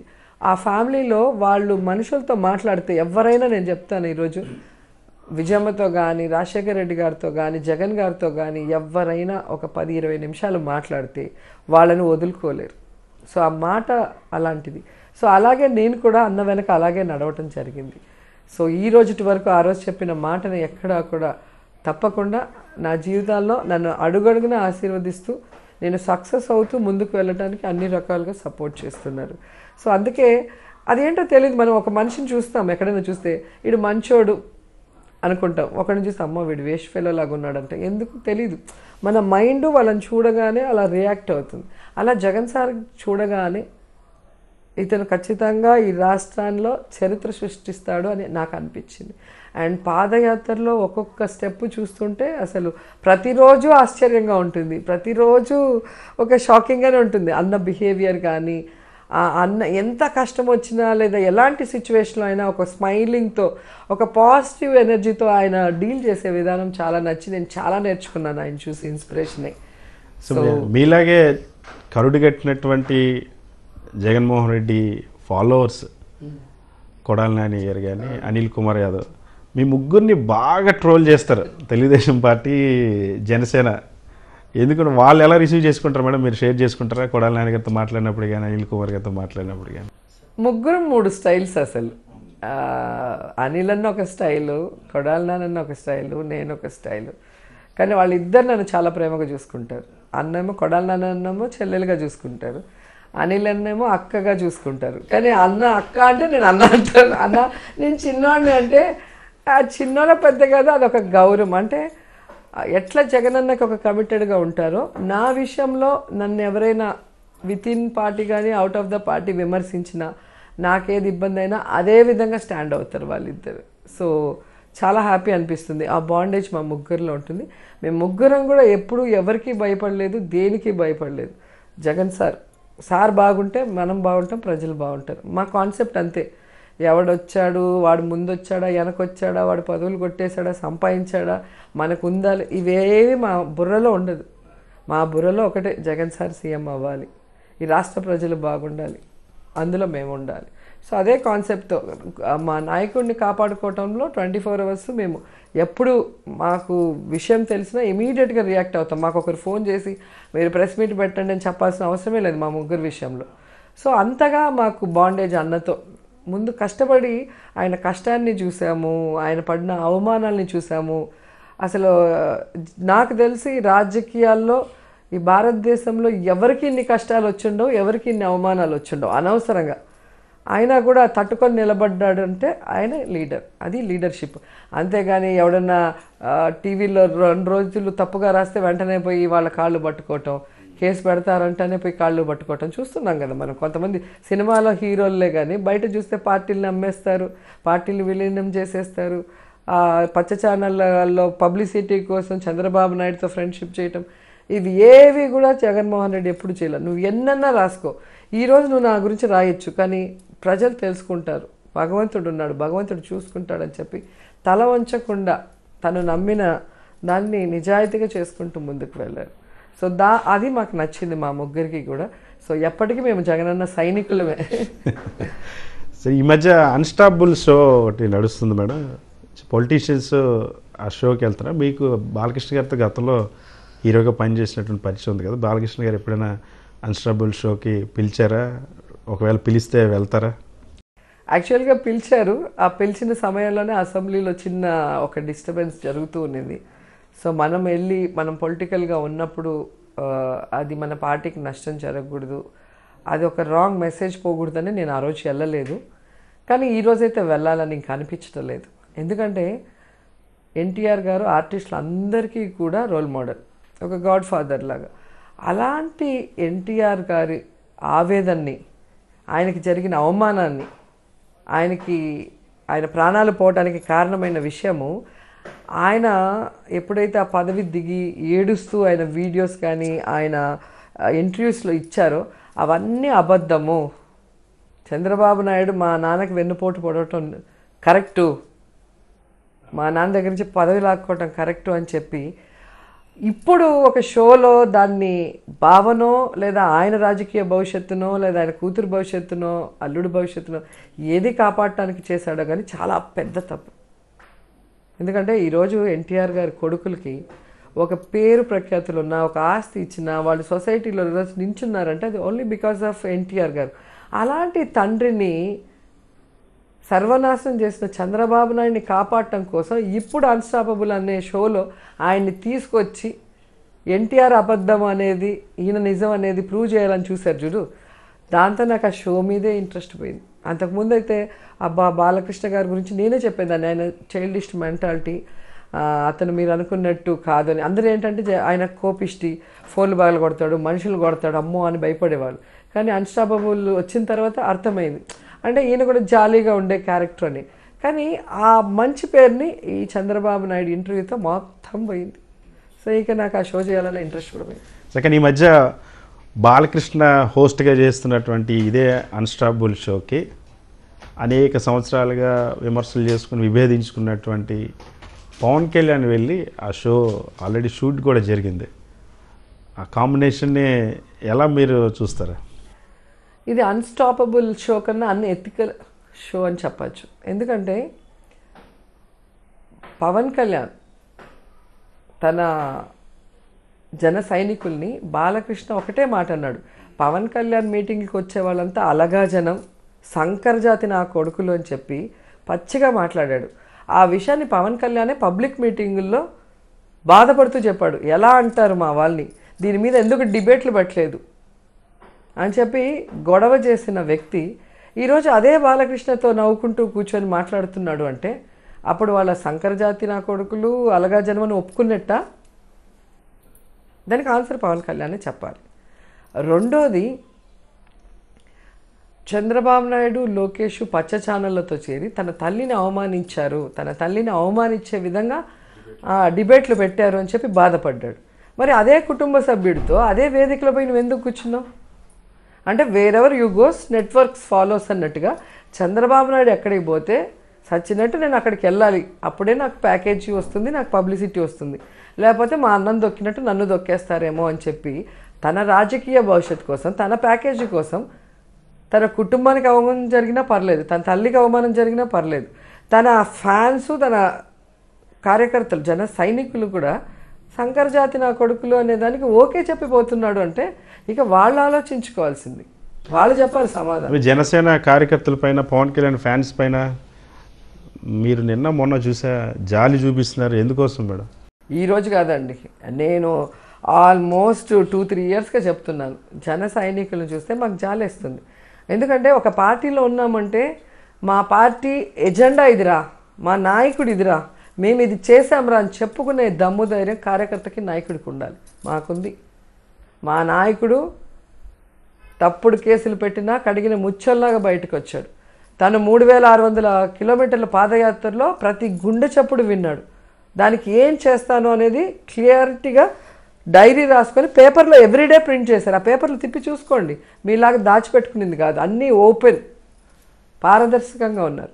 ఈరోజు ముఖ్యమంత్రి అయిన తర్వాత రాష్ట్రం అప్పుల్లో ఉంది, రాష్ట్రం విడిపోయి నష్టంలో ఉందని కుంటి సాకులు చెప్పకుండా తను ఇచ్చిన ప్రతి వాగ్దానాన్ని 98% ఈరోజు క్లియర్ చేయటమే కాకుండా అడగని ఎన్నో విషయాలు, ట్యాబ్స్ ఇవన్నీ ఎక్కడున్నాయండి? ఇంగ్లీష్ మీడియం ఎవరు చెప్పారండి? సిబిఎస్ఈ సిలబస్ ఏమైనా ఇచ్చామా? మనం వాగ్దానం చేసామా? పోనీ పిల్లలకి ఏమైనా ఓట్లు ఉంటాయా? కేవలం పిల్లల భవిష్యత్ బాగుండాలి, వాళ్ళు ఎదిగితే ఆ కుటుంబం ఎదుగుతుంది, వాళ్ళకి సొసైటీలో ఒక గౌరవం వస్తుంది, వాళ్ళు జీవితంలో ఒక మంచి స్థాయిలో ఉంటారని తన బిడ్డలకు ఆలోచించినట్టు ఆలోచించి చెప్పని వాగ్దానాలు కూడా చేస్తున్న నాయకుడు కాబట్టి గర్వంగా ఈరోజు ఎక్కడైనా మేము చెప్పగలం, మా నాయకుడు జగన్మోహన్ రెడ్డి గారు, ఆయన జెండా ఎజెండా మాత్రమే మేము చెప్పుకొని ముందుకు వెళ్ళగలం. మీరు చెప్పగలరా? పవన్ కళ్యాణ్ చెప్పగలరా నా జెండా ఇది, నా అజెండా ఇది అని చెప్పి వాళ్ళ కార్యకర్తలు చెప్పమానండి. పార్టీ పెట్టిన వెంటనే బీజేపీ కోటేయండి, టీడీపీ కోటేయండి అంటే నీ పార్టీ జెండా ఏంటి, ఎజెండా ఏంటి? తర్వాత మొన్న ఎలక్షన్ చేసినప్పుడు బీజేపీని తిట్టారు, టీడీపీని తిట్టారు, 2 చోట్ల ఎమ్మెల్యే ఓడిపోయారు. ఇప్పుడు మళ్ళీ టీడీపీ సంఖలో ఎక్కి తిరుగుతున్నారు. మేడం, పవన్ కళ్యాణ్ ఇప్పుడు తనపైన విమర్శలు చేసే వాళ్ళని గతంలో చెప్పు చూపించాడు, ఇప్పుడేమో నన్ను గాడిదల్లాగా వైఎస్ఆర్సీపీ వాళ్ళు విమర్శిస్తున్నారని చెప్పేసి కామెంట్ చేస్తున్నారు. నిజంగా పవర్ స్టార్ పవన్ కళ్యాణ్ గారు సినిమాల్లో ఉన్నంత వరకు నిజంగా అందరూ ఒక క్రేజీగా చూశారు ఆయన సినిమాల్ని. కానీ ఎప్పుడైతే పాలిటిక్స్లోకి వచ్చారో ఆయన సినిమాల్లో డైరెక్టర్ రాసిచ్చిన డైలాగ్ తప్ప ఆయన సొంత డైలాగ్ ఎలా ఉంటుంది, ఆయన సొంత ఆలోచన ఎలా ఉంటుందని అర్థమైపోయింది. అందుకే కదా 2 చోట్ల నించుంటే 2 చోట్ల ఓడించారు. ఈరోజు ప్రజలు ఆయన్ని ఓడించినందుకు ప్రజల్ని కూడా తిట్టాడు, గతంలో ప్రజల్ని కూడా తిట్టాడు. అంటే ప్రజలు కరెక్ట్ నిర్ణయం తీసుకోవడం కూడా ఆయన జీర్ణించుకోలేకపోతున్నాడు. ఈరోజు వైఎస్ఆర్సీపీ వాళ్ళు పవన్ కళ్యాణ్ చేసిన ప్రతి తప్పుని ఎత్తి చూపిస్తున్నారు కాబట్టే మమ్మల్ని తిడుతున్నాడు. ఇప్పుడు ఆయన 2 చోట్ల ఓడిపోయిన ఒక్కడు చెప్పు చూపిస్తే 175 కాన్స్టిట్యున్సీలో 151 కాన్స్టిట్యున్సీలో గెలిచిన వాళ్ళం మనం. మన వెనక ఎంత బలం ఉంది, ఎంత జనం ఉన్నారు, అందరూ కలిసి చూపిస్తే ఏమవుతాడు? అసలు ఆయన విజన్ లేదనేది అర్థమవుతుంది ఆయన మాట్లాడే మాటలకి కానీ ఆయన చేసే పనులకి. మనం ఇలా చేస్తే వాళ్ళు కనుక అదే తిరిగి చేస్తే మన పరిస్థితి ఏంటనేది తెలియట్లా. ఆయన చంద్రబాబు నాయుడు మత్తులో ఉన్నాడు. మనకి పచ్చ ఛానల్ అన్నీ ఆయన చెప్తే పబ్లిసిటీ ఇస్తున్నాయి కాబట్టి మనం ఇలా బతికేద్దాం అనుకుంటున్నాడు. కానీ మొన్న ఇప్పటంలో చూశారు కదా, ఒక రౌడీ లాగా, ఒక గూండాలాగా ఆ హెయిర్ స్టైలు, ఆ కాస్ట్యూము, ఆ కారు మీద 2 కాళ్ళు చాపుకొని కూర్చోవటము. ఒక పొలిటికల్ లీడర్ని అలా ఎవరైనా ఊహించుకోగలరా? అలా ఏ రాష్ట్రంలో ఏ పొలిటికల్ లీడర్ అయినా ఆ విధంగా ఉన్నాడా? ఒక బాధ్యతారహితంగా అంత స్పీడ్లో పోయేటప్పుడు ఏమైనా యాక్సిడెంట్లు జరిగితే ఎంతమందికి ప్రాణాలు పోతాయి? అసలు ఇష్యూ ఏంటి? రోడ్లో ఆక్యుపై చేసి ప్రభుత్వ భూమిని గోడ కట్టుకుంటే ప్రభుత్వం నోటీసులు ఇచ్చి కన్సర్న్ వాళ్ళు ఓకే చెప్పినాక అవి కొట్టడానికి రెడీగా ఉన్న గోడలు, దానికి అంత సీన్ చేయాల్సిన అవసరం ఎందుకు? దానికి ₹1,00,000 ఇచ్చి హంగామా చేయటం ఎందుకు? నిజంగా నీకు ప్రజల మీద బాధ్యత ఉంటే ఈరోజు మాట్లాడు. ఈరోజు కందుకూరులో కేవలం తన షో పిచ్చితో డ్రోన్ కెమెరాలో తనకి జనాలు వచ్చినారని చూపించుకోవడానికి ఒక సందులో మీటింగ్ పెట్టి సగం ఫ్లెక్సీలతో మూసేసి ఉన్న కొంచెం ప్లేస్లో జనాల్ని కుక్కి 8 మంది చనిపోవటానికి కారణమైన చంద్రబాబు నాయుడిని ఈరోజు మాట్లాడు. ఈరోజు ఆ 8 ఇళ్లకి వెళ్ళు, ఆ 8 ఇళ్లకి నీ డబ్బు ఇవ్వు, ప్రేమ ఉంటే చంద్రబాబు నాయుడిని ఇవ్వమని చెప్పి డిమాండ్ చేయి. అది నీకు ప్రజల మీద ఉన్న అభిమానం. సో ప్రజలు గమనిస్తున్నారు నీ బిహేవియర్. ఒక అక్రమ కట్టడానికి ఇచ్చిన విలువని ఒక ప్రాణానికి నువ్వు ఇవ్వట్లేదు. ఏ తప్పు చేయని ఒక అమాయకపు ప్రాణం అక్కడ పోతుంటే దానికి నువ్వు సపోర్ట్ చేయట్లేదు, దానికి ఫైనాన్షియల్గా ఏమీ చేయట్లేదు, తప్పు చేసిన వాడిని నువ్వు నిలదీయట్లేదు అంటేనే అర్థమవుతుంది కేవలం ప్యాకేజీ కోసం నువ్వు ఆడుతున్న డ్రామాలు తప్ప ఇక్కడ రాష్ట్రం మీద కానీ రాష్ట్ర ప్రజల మీద నీకు ఎటువంటి ప్రేమ, అభిమానం, అభివృద్ధి చేయాలన్న సంకల్పం లేదు అనేది అర్థమవుతుంది. పవన్ కళ్యాణ్ ఇప్పుడు మళ్ళీ వ్యతిరేక ఓటుని చేయాలనివ్వను, నా వ్యూహం నాకుంది, జగన్మోహన్ రెడ్డిని మళ్ళీ ముఖ్యమంత్రి కానివ్వను అని చెప్పి మళ్ళీ మొన్నే ప్రకటించారు. జగన్మోహన్ రెడ్డి గారి చిటికిన వేరు మీద ఉన్న ఎంట్రుకుని కూడా పీకలేడు, నేను చెప్తున్నాను కదా. ఎందుకంటే జగన్మోహన్ రెడ్డి గారు అనేవాళ్ళు ఎంత ఒక లగ్జూరియస్ లైఫ్ని లీడ్ చేస్తూ ఒక యంగ్స్టర్గా హ్యాపీగా ఉండాల్సిన వాడు తండ్రి చనిపోతే ఆ తండ్రిని నమ్ముకున్న ప్రజలు అనాథలు కాకూడదని తన సుఖాలన్నీ వదులుకునేసి ఈరోజు ఇన్ని కష్టాలు, ఇన్ని అవమానాలు, ఇన్ని తప్పుడు కేసులు భరిస్తూ కూడా వాళ్ళ కోసమే బతుకుతున్నాడు. అందుకే వాళ్ళు ఆయన నెత్తిన పెట్టుకొని ఈరోజు 151 సీటుతో గెలిపించాడు. నువ్వేం చేసావు? నీ సినిమాలు హిట్ చేస్తే నువ్వు డబ్బులు సంపాదించుకొని పవర్ స్టార్ అయ్యావు. నువ్వు రాజకీయాల్లోకి రమ్మంటే ప్యాకేజీలు తీసుకొని మోడీ గారికి, చంద్రబాబు నాయుడికి దాసోహం అవుతున్నావు. నీకే విధంగా వాళ్ళు పట్టం కడతారు? అది ఆయనకు కూడా అర్థమైంది. మొన్న 2 చోట్ల ఒక పార్టీ అధ్యక్షుడు నించొని ఓడిపోయాడు అంటేనే ఆ పార్టీ ఎంత ఫెయిల్యూర్ పార్టీ, ఆ పార్టీ మీద ప్రజలకు నమ్మకం లేదనేది స్పష్టంగా అర్థమైంది. సో అందుకే మేము ఎన్నిసార్లు సవాల్ చేసినా నీకు దమ్ముంటే 175 చోట్ల నువ్వు క్యాండిడేట్లు పెట్టు అంటే ఆయన మాట్లాడు, దానికి కౌంటర్ ఇవ్వడు. ఎందుకంటే ఆయనకి దమ్ము లేదు. ఆయన కనీసం అధ్యక్షుల్ని కూడా 26 జిల్లాకి పెట్టుకోలేని వ్యక్తి. ఒక జనసేన పార్టీ అంటే Pawan Kalyan, right side Nagababu, left side Manohar garu, ఇంతకన్నా ఏం లేదు. ఒక స్ట్రక్చర్ లేదు, ఏమీ లేదు. ఆయన వ్యూహం ఆయనకు ఉంది అంటే ఎవడు ఎక్కువ ప్యాకేజ్ ఇస్తే వాడు వెనకపోయి వాడు సంకనెక్కుతాననేది ఆయన క్లారిటీగా ఉన్నాడు. ఆ క్లారిటీ జనసేన సైనికులకి, లేదా ఆయన్ని నమ్ముకొని ఎవరైతే మాట్లాడుతున్నారో అంటే ఆ అభిమానం ఉంటుంది కదా, కుల అభిమానం ఉండొచ్చు, కానీ ఆ కులానికి మంచి చేయకుండా ఆ కులంలో ఉన్న వాళ్ళని అవమానిస్తూ ఆ కులాన్ని నష్టపరిచే వాడికి సపోర్ట్ చేయాల్సిన అవసరం లేదు. ఎందుకంటే నేను ఎందుకు ఈ విషయం చెప్తున్నా అంటే తుని ఘటనలో ముద్రగడ పద్మనాభం ఎంత సీనియర్ లీడర్, ఆయన భార్యని అమ్మనాభూతులు తిట్టి కొడుకుని లాఠీలు ఇరిగేలాగా కొట్టి మన ఫోటోలు వీడియోలు చూసాం. ఇంత జరిగితే రియాక్ట్ అవ్వాల. తర్వాత తుని ఘటనలో మొత్తం కాపుల మీద కేసులు పెట్టి వాళ్ళందరి జీవితాలు నాశనం చేస్తారు. చదువుకున్న పిల్లల మీద కేసులు పెడితే వాళ్ళ భవిష్యత్తు ఏమవుతుంది? ఏ రోజు నోరు తెరలా. ఇప్పుడు నా కులం నన్ను పట్టించుకోలేదు, మన కులంలో ఒకడు కావాలి, ఈ మాటలు అనేది ఏ రోజుగా ఆ రోజు తన రాజకీయం కోసం మాట్లాడే మాటలే కదా. ఈరోజు రాజశేఖర రెడ్డి గారు కానీ జగన్ గారు ఇచ్చినంత కాపు కులానికి కానీ వాళ్ళ సామాజిక వర్గానికి ఎవ్వరు ఇచ్చుండరు. రాజకీయంగా కానీ గౌరవం కానీ అభిమానం కానీ అంత ఇచ్చారు కాబట్టి ఆ కుటుంబ సభ్యులంతా కూడా జగన్ సార్తో ఉన్నారు. ఈరోజు కాపు నేస్తం అనేది దేశంలో ఎక్కడైనా ఉందా? ఒక ఆంధ్రప్రదేశ్లోనే ఉంది. కాబట్టి ఊరికి నా కులం ఇదేం చెప్పుకోవటం కాదు, అన్ని కులాలకి మంచి చేసేవాడు, అన్ని కులాలని పైకి తీసుకురావాలి. అంటే అన్ని కులాల్లో బీదోళ్ళు ఉంటారు, ఓసీల్లో బీదోళ్ళు లేరా?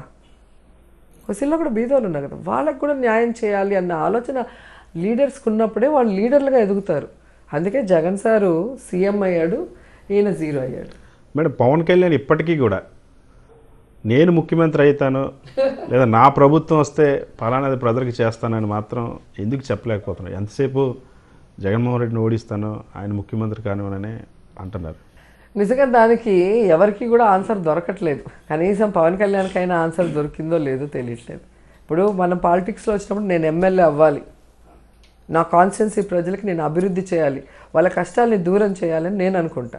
జగన్ గారు నేను ముఖ్యమంత్రి అవ్వాలి, నా తండ్రి తీసుకొచ్చిన వాటిని కంటిన్యూ చేయాలి, నా తండ్రి ఇంకా తీసుకురావాలి అనుకొని 2009లో గెలిచి చనిపోయాడు కాబట్టి అవన్నీ కూడా ఇప్పుడు నేను చేసి చూపించాలి, నా తండ్రిని ఇంకా 60 సంవత్సరాలు ఎవరు మర్చిపోకూడదు అన్నట్టుగా ఆయన వర్క్ చేస్తున్నాడు. నీకేం అజెండా ఉంది చెప్పు? ఏ అజెండా లేదు, ఓన్లీ ప్యాకేజ్. అసలు ఆయన లైఫ్ మీద కానీ పాలిటిక్స్లో మీద కానీ ప్రజల మీద కానీ ఎక్కడా కూడా ఒక క్లారిటీ కానీ ఒక ప్లాన్ ఆఫ్ యాక్షన్ ఉందంటే ఏది లేదు. ఎలా జరిగితే అలా పోతా ఉన్నారు ఆ వ్యక్తి. అలాంటి వ్యక్తిని అయితే ఈ రాష్ట్ర ప్రజలు నమ్మే పరిస్థితి లేదు అని కూడా ఘంటాపదంగా నేను చెప్పగలను. చంద్రబాబు పైన హత్య కేసు పెట్టాలి, 8 మందిని చంద్రబాబు హత్య చేశారు అని రోజా ఆరోపించడానికి కారణం ఏంటి? నా పర్సనల్ ఇది అండి. నేను నాలాగే చాలామంది కోరుకుంటున్నారు. ఎందుకంటే ఎవరైనా మీటింగ్స్ పెట్టుకోవచ్చు, రాజకీయాల్లో అందరికీ రైట్స్ ఉంది.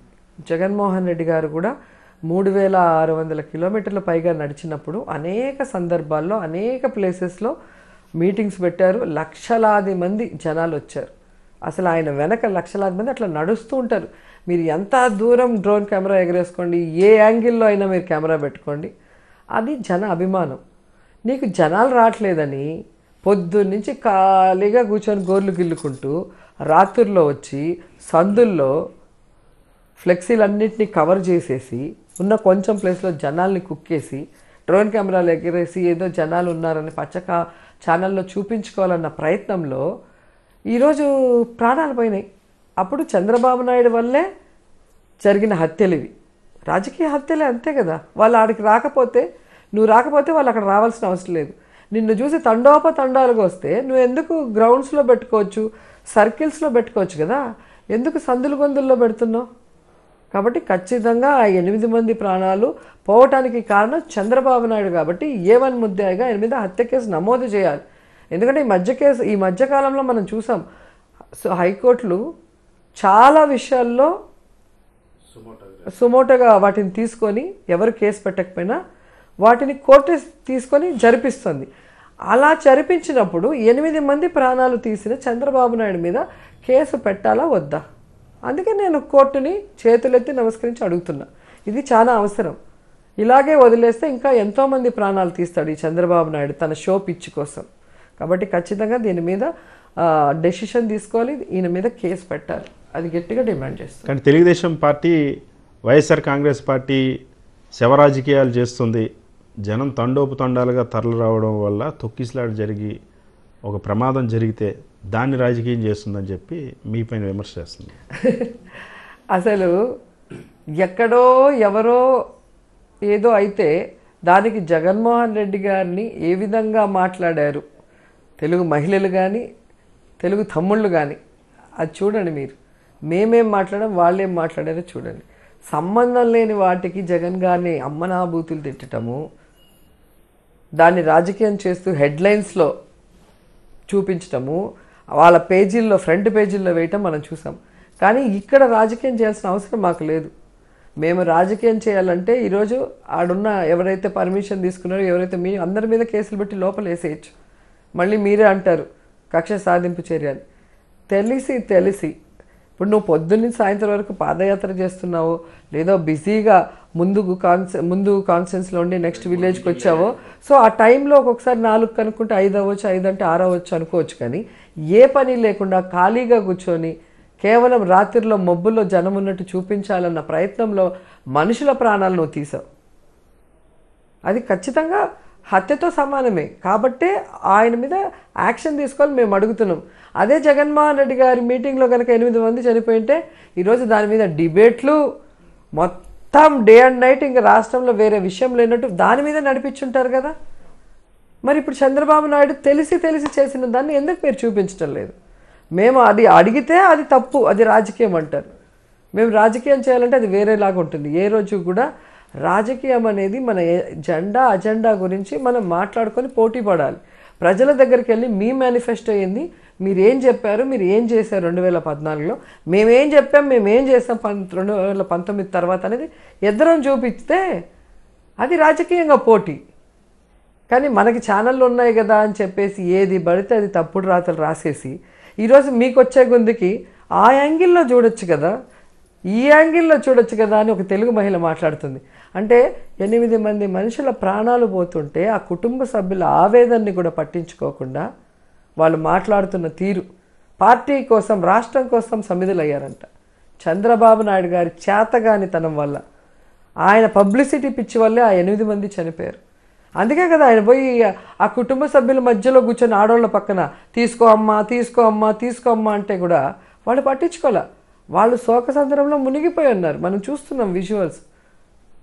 కింద కొడుకు అంటాడు నాకు డబ్బులు వద్దు, మా నాన్న కావాలి నాకు అని అడుగుతున్నాడు. అంటే నువ్వు చేసిన తప్పు నువ్వు ఇప్పటికి కూడా తెలుసుకోలేక, ఇప్పటికి కూడా ఆ శవాల్ని లేదా నువ్వు చేసిన తప్పుని మాయం చేయాలని నీ ఛానల్స్తో నీ మనుషులతో ప్రయత్నం చేస్తున్నావు. ప్రజలు ఇది క్షమించరు. ఖచ్చితంగా 2024లో దీనికి తగ్గ మూల్యాన్ని చంద్రబాబు నాయుడు ఖచ్చితంగా చెల్లించాల్సిందే. ఎవరు కూడా వదిలిపెట్టే పరిస్థితి. 8 మందికి చంద్రబాబు నాయుడు 2 కోట్లు ప్రకటించాలని ఎందుకు డిమాండ్ చేశారు మీరు? ఎందుకంటే మనము ఎల్జీ పాలిమర్స్ ఇష్యూ మీకు తెలుసు. ఎన్నో ఏళ్ల ముందర పర్మిషన్ ఇచ్చిన ఒక ఫ్యాక్టరీ సడన్గా ఎందుకో గ్యాస్ లీకేజ్ అయ్యి మనుషులు పోతే ముఖ్యమంత్రిగా ఒక బాధ్యత కలిగిన వ్యక్తిగా వాళ్ళకి ₹1 కోటి అనౌన్స్ చేస్తే అదేదో జగన్మోహన్ రెడ్డి గారు తప్పులాగా మనుషులు ప్రాణాలు తీసేసి ₹1 కోటి ఇస్తే ప్రాణాలు లేసొస్తాయా? 1 కోటి ఎందుకు 2 కోట్లు ఇవ్వచ్చు కదా అని మాట్లాడిన వ్యక్తులు ఈరోజు మీరు తెలిసి మనుషుల్ని చంపేసి మళ్ళీ దాన్ని తప్పించుకోవడానికి వాళ్ళేదో మీ పార్టీ కోసమో లేదా రాష్ట్రం కోసమో సమిధులు అయ్యారన్నట్టుగా దాన్ని మసిబూసి మారేడికాయ చేయాలనుకున్నప్పుడు ఎందుకు వదిలిపెడతాం? 2 కోట్లు ఇచ్చినా ఆ ప్రాణం లేసి రాదు. కనీసం ఆ మనిషి బతికుంటే ఆ కుటుంబాన్ని అతనే పోషించాలి. కూలి చేసో 4 చేసో అటు చనిపోయిన వాళ్ళంతా కూడా కూలోళ్ళు, ఎస్సీ ఎస్టీలే. అంటే మీకు ఎంత కేర్లెస్ వాళ్ళంటే, వాళ్ళ ప్రాణాలంటే ఎంత కేర్లెస్ అనేది అర్థమవుతుంది. వాటిని మాయ చేయాలని చూస్తున్నారు. కాబట్టి ఆయన ఉంటే ఆ కుటుంబాన్ని ఎలా పోషిస్తాడో, ఆ పిల్లల్ని ఎలా చూసుకుంటాడో అది మీరు చేయాల్సిన బాధ్యత ఉంది. కాబట్టి ప్రతి కుటుంబానికి 2 కోట్లు ఇవ్వాలి అంటున్నారు. అది తెలుగుదేశం పార్టీ నుంచి ఇవ్వాలి, ఖచ్చితంగా ఇవ్వాలి. ఈ లోకేష్కి మధ్య మీరు కొత్త పేరు పెట్టారు. ఇన్ని రోజులు లోకేష్ పప్పు అని బ్రాండ్ చేసినటువంటి మంత్రి రోజా ఇప్పుడు లోకేష్ ఐరన్ లెగ్ అని అంటున్నారు. ఎందుకని? అతను పప్పుయే, ఏ నాలెడ్జ్ లేదు అతనికి. చదువుకున్నానని చెప్తున్నాడే కానీ ఎటువంటి నాలెడ్జ్ లేదనేది ఆయన డొంక తిరుగుల్లో మంత్రి అయినప్పుడు మనం చూసాం. ఆ తర్వాత ఎమ్మెల్యేగా ఓడిపోయినప్పుడు చూసాం. కానీ ఈరోజు వరుస సంఘటనలు చూస్తుంటే లోకేష్ ఐరన్ లెగ్ అనేది కూడా స్పష్టంగా అర్థమవుతుంది. ఆయన ఫస్ట్ టైం వాళ్ళ నాన్నతో పుష్కరాలకు వచ్చాడు. లెగ్ పెట్టాడు, 29 మంది చనిపోయారు. నిన్న యువగళం పాదయాత్ర అని ఒక పోస్టర్ని రిలీజ్ చేసిన నెక్స్ట్ మినిట్ 8 మంది చనిపోయాడు. ఆయన ఎమ్మెల్సీగా మొదటిసారి శాసనమండలిలో అడుగుపెట్టినప్పుడు ఓటు నోటు కేసుకి వాళ్ళ నాన్నకి నోటీసులు వచ్చాయి. నేను హైదరాబాద్లో కేటీఆర్కి ఈక్వల్గా ఫైట్ చేస్తానని పోయి అక్కడ ఎలక్షన్లో నించుంటే నేనే హైదరాబాద్ కట్టినానన్న చంద్రబాబు నాయుడికి మొత్తం వాషౌట్. నేను కుప్పాన్ని చూసుకుంటాను నాన్న అని చెప్పి కుప్పంలో పోయి దిగాడు. మొన్న ఎంపీటీసీలు, జడ్పీటీసీలు, మున్సిపాలిటీ మొత్తం వాషౌట్. కాబట్టి ఆయన ఐరన్ లెగ్ అనేది లోకేష్ని ఆ పార్టీ వాళ్ళు అంటున్నారు. వీడు ఎప్పుడైతే అడుగుపెట్టాడో ఈ పార్టీ సర్వనాశనం అయిపోయింది అని చెప్పి వాళ్ళు మాట్లాడుకుంటుంటేనే నేను విన్నా. అదే మీకు చెప్పాను.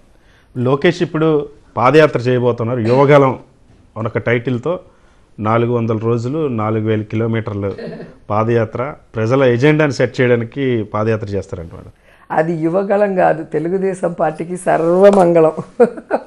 ఇప్పటికే వాళ్ళు భయపడి చచ్చిపోతున్నారు వీడు అడుగుపెట్టినప్పటి నుంచి ఇలా జరుగుతున్నాయని.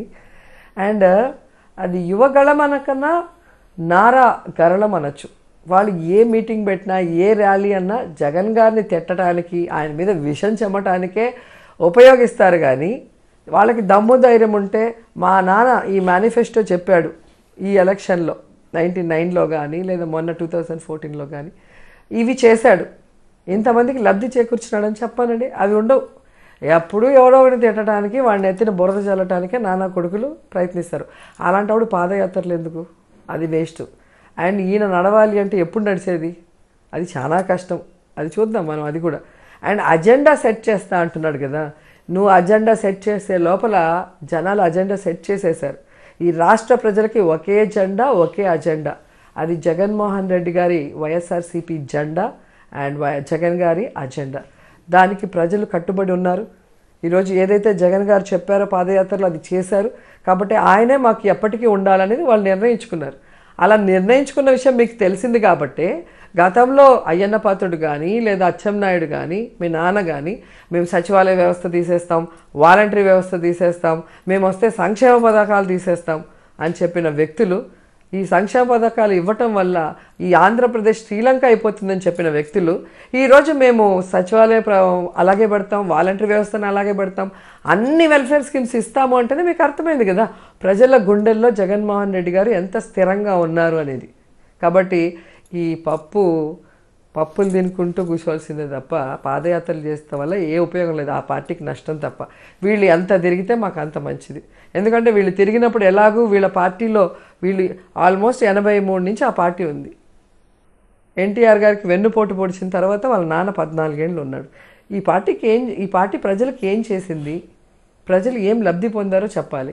అండ్ మీకు అధికారం ఇచ్చిన ప్రజలకి కోవిడ్ వచ్చినప్పుడు కానీ, తుఫాన్లు వచ్చినప్పుడు కానీ మీరు ఏం మంచి చేశారు, వాళ్ళకి ఏ విధంగా భరోసా ఇచ్చారు, ఏ విధంగా అండగా నిలిచారు అనేది వాళ్ళు బేరీజ్ వేసుకున్నారు, మీరే వేసుకోలేదు.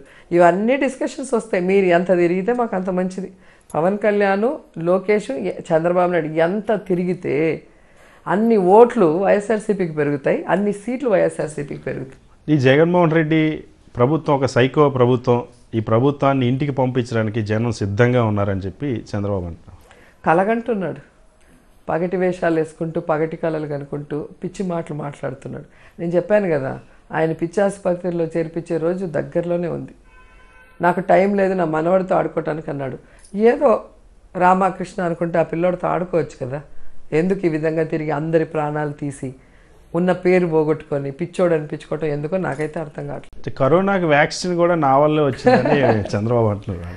అదే అంటే నేనే సెల్ ఫోన్ కనిపెట్టా, నేనే హైదరాబాద్ కనిపెట్టా, నేనే కరోనాకి వ్యాక్సిన్ కనిపెట్టా అంటాడు.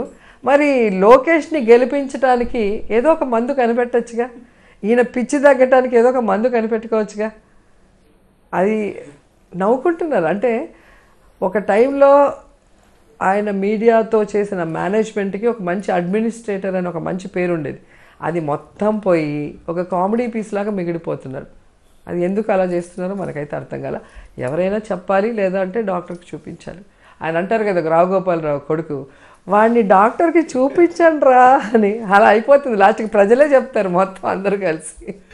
జగన్మోహన్ రెడ్డి గారి ప్రభుత్వం అప్పుల్లో ముంచేసింది రాష్ట్రాన్ని, జగన్మోహన్ రెడ్డి అప్పుల అప్పారావు కనీస ఉద్యోగులు జీతాలు కూడా ఇవ్వలేకపోతున్నారు, ఇంక వీళ్ళకి ఎందుకు పాలించే అర్హత ఎక్కడ ఉంది, దిగిపోవాలని చెప్పి చంద్రబాబు నాయుడు. మొన్నటి వరకు కొంతమంది నమ్మారు నిజంగానే జగన్మోహన్ రెడ్డి ఇన్ని సంక్షేమ పథకాలు ఇస్తున్నాడు కదా, అప్పుల మీద అప్పులు తెచ్చేస్తున్నాడేమో, రేపు ఏమవుతుందేమో అని 1% ఆలోచించారు. కానీ ఎప్పుడైతే తేట తెల్లంగా ఏ స్టేట్ ఎంత అప్పులు చేస్తుంది, కేంద్రం ఎంత అప్పులు చేస్తుంది, మన రాష్ట్రం ఎన్నో ప్లేస్ 15వ ప్లేస్లో ఉంది, మన ముందు 14 రాష్ట్రాలు అప్పుల్లో ఉన్నాయి. అంటే అప్పులు అనేది ప్రతి ఒక్కరూ చేస్తారు రాష్ట్రాన్ని నడిపించడానికి. కానీ ఆ చేసిన అప్పు ఏం చేశారు, వచ్చిన డబ్బు అనేది అక్కడ మనకు క్వశ్చన్ మార్క్. ఇప్పుడు చంద్రబాబు నాయుడు దాదాపుగా 2.5 లక్షల కోట్లు అప్పు చేశాడు. ఏం చేసినాడు? రాజధాని కట్టాడా, వెల్ఫేర్ స్కీమ్లు ఇచ్చాడా, పేదవాళ్ళకి ఇళ్ల పట్టాలు ఇచ్చి ఇల్లు ఇచ్చాడా, ఏం చేసినాడో ఆ డబ్బు ఏమైందో ఎవ్వడికి లెక్క తెలియదు. కానీ ఈరోజు జగన్మోహన్ రెడ్డి గారు ఈ 3.5 సంవత్సరాల కాలంలో తీసుకున్నది ₹1,00,000, 1,30,000 కోట్లు. కానీ ఆయన తీసుకున్న 1,30,000 కోట్లకి క్లారిటీగా డీబీటీ డైరెక్ట్ ట్రాన్స్ఫర్ లబ్ధిదారుడికి ఎంత ఇచ్చాము, ఇల్లు కట్టడానికి ఎంత ఇస్తున్నాము, రోడ్లు వేయడానికి ఎంత ఇస్తున్నాము, ప్రతిదీ కూడా వైట్ పేపర్ మీద నీట్గా రాసింది. ఎక్కడా కూడా ఎవరు దీన్ని మార్చేదానికి కూడా ఛాన్స్ లేదు. ఏ ఊరికైనా వెళ్ళి చెక్ చేసుకోవచ్చు, ఏ జిల్లాకైనా వెళ్ళి చెక్ చేసుకోవచ్చు, పేపర్లో అయినా చెక్ చేసుకోవచ్చు. అంత క్లియర్ కట్గా ఉన్నా కూడా ఇట్లా బురద జల్లదు. అంటే 10 సార్లు అబద్ధాన్ని చెప్తే అది నిజమైపోతుందని పాత వాళ్ళు చెప్పారు కదా, ఆ సామెతలో తనకున్న 10 ఛానళ్లతో జగన్మోహన్ రెడ్డి గారి మీద అబద్ధపు ప్రచారం చేసి అప్పులు చేసేసాడు, అప్పుల్లో ముంచేసినాడని చెప్పాలన్న ప్రయత్నం చేశాడు. సో అది ఈరోజు క్లారిటీగా మనకి పార్లమెంట్లో అనుకుంటా అడిగిన లిస్ట్లో క్వశ్చన్లో ఆన్సర్లో వచ్చింది. మనది 15వ ప్లేస్లో ఉంది. అండ్ మనం తీసుకున్న ప్రతి పైసా కూడా ప్రజలకు అందజేశాము.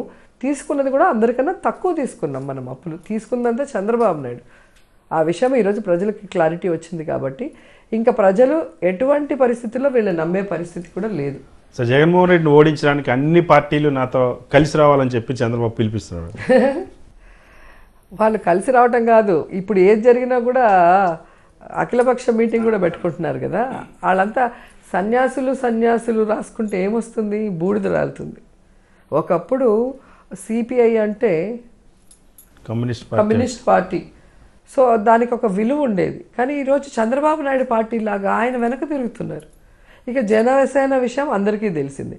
ఇక కాంగ్రెస్లో అడుగుపెట్టాడు, కాంగ్రెస్ పార్టీనే సంగనాకి ఇచ్చేసాడు చంద్రబాబు నాయుడు. ఇక వీళ్ళు కలిస్తే ఏమవుతుంది చెప్పు?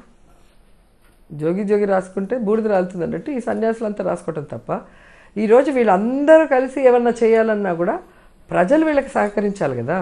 వీళ్ళందరూ కూడా ప్రజలు చూసేశారు వీళ్ళు ఏం చేశారు ఈ రాష్ట్రానికి, వీళ్ళు వస్తే రేపు మన పరిస్థితి ఏంది అనేది వాళ్ళకి తెలుసు. కాబట్టి ఎవరు వీళ్ళని ఎంకరేజ్ చేసే పరిస్థితుల్లో లేరు. జగన్మోహన్ రెడ్డి గారు ఆయన కుటుంబం ఏం చేశారు, ఇప్పుడు ఏం చేస్తున్నారు, భవిష్యత్తులో కూడా మనకి ఎంత బాగా చేస్తారనేది ప్రజలకి క్లారిటీ ఉంది. కాబట్టి ఎప్పుడూ కూడా వాళ్ళు వైఎస్ఆర్ కుటుంబానికి జగనన్నకి అండగా ఉంటారని 100% మేము చెప్పగలం. సో మేడం, ఎన్నికలకి సమయం దగ్గర పడుతుంది, ప్రతిపక్షం టార్గెట్ లిస్ట్లో మీరు కూడా ఉంటారు ఆటోమేటిక్గా. సో మళ్ళీ నగిరి ఎమ్మెల్యేగా గెలవగలనని నమ్మకం ఉందా? ఇక్కడ ఉన్నదాన్ని ఎవరు మార్చలేరు. ఖచ్చితంగా నా నగిరి ప్రజలు నన్ను ఆశీర్వదిస్తారు, 3వసారి హ్యాట్రిక్ కొడతానని పూర్తి నమ్మకం ఉంది. ఎందుకంటే ఒక ఎమ్మెల్యేగా గెలిపిస్తే వాళ్ళు ఏం కోరుకుంటారో అది నేను 100% గవర్నమెంట్ నుంచి కానీ, నా చారిటబుల్ ట్రస్ట్ ద్వారా కానీ, లేదా నేను పర్సనల్గా కానీ నా వరకు నేను 100% చేసుకుంటూ వెళ్తున్నాను. కాబట్టి ఎక్కడా కూడా నాకు నెగిటివ్ అనేది ఎక్కడా లేదు. ఈ అమ్మాయి ఇలా చేసింది, ఈ అమ్మాయి పొగురుగా ఉంది, లేదా మనకి ఈ పని చేయలేదు, ఇది చేయలేదు, ఏం నెగిటివిటీ లేదు. కేవలం ప్రతిపక్షాలు ఏమనుకుంటున్నాయంటే ఏదో చిన్న డిస్టర్బెన్స్లు ఉన్నాయి కదా, వాళ్ళే మనని గెలిపిస్తారు, ఆమెని ఓడిస్తారు అనుకుంటారు. ఇది జగన్మోహన్ రెడ్డి గారి పార్టీ. తేడా వస్తే తాట తీస్తాడు. సో ఖచ్చితంగా కాన్ఫిడెన్స్ ఉంది. Confidence 100%. Right. Thank you so much madam.